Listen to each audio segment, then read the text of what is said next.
When Jesus spoke to his apostles prior to his ascension in Mark chapter 16, he said in verse 16, "He who has believed and has been baptized shall be saved, but he who has disbelieved shall be condemned. These signs will accompany those who have believed. In my name they will cast out demons. They will speak with new tongues. They will pick up serpents, and if they drink any deadly poison, it will not hurt them.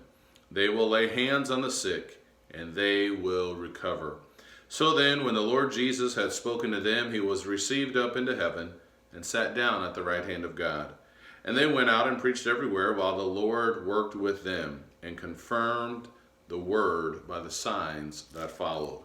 I think about the book of Acts and thinking about the variety of miracles that we find, that we have read about in this book by the apostles, how the apostles, beginning on the day of Pentecost, they began to speak in tongues. How Peter and John was able to heal the lame man in Acts chapter 3 at the temple.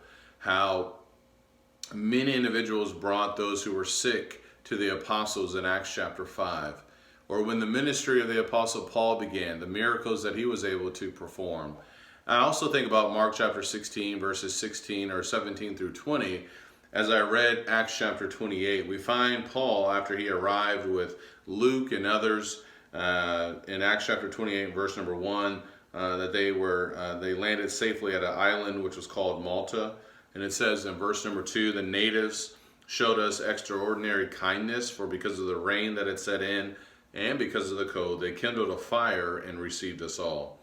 But when Paul had gathered a bundle of sticks and laid them on the fire, a viper came out, a snake, because of the heat, and fastened itself on his hand.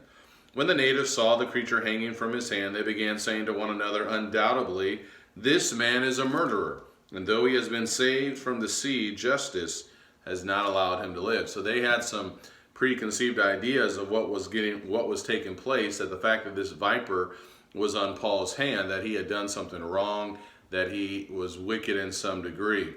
However, in verse 5, he shook the creature off into the fire and suffered no harm.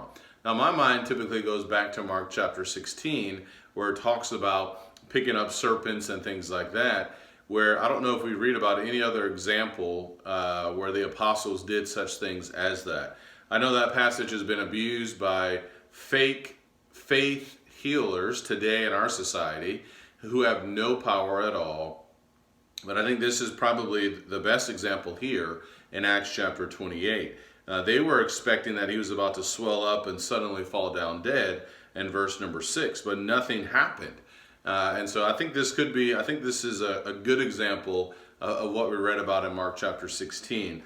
That's my understanding of it as well. And so I think this is the only case where we see an apostle and this interaction with a viper or a serpent.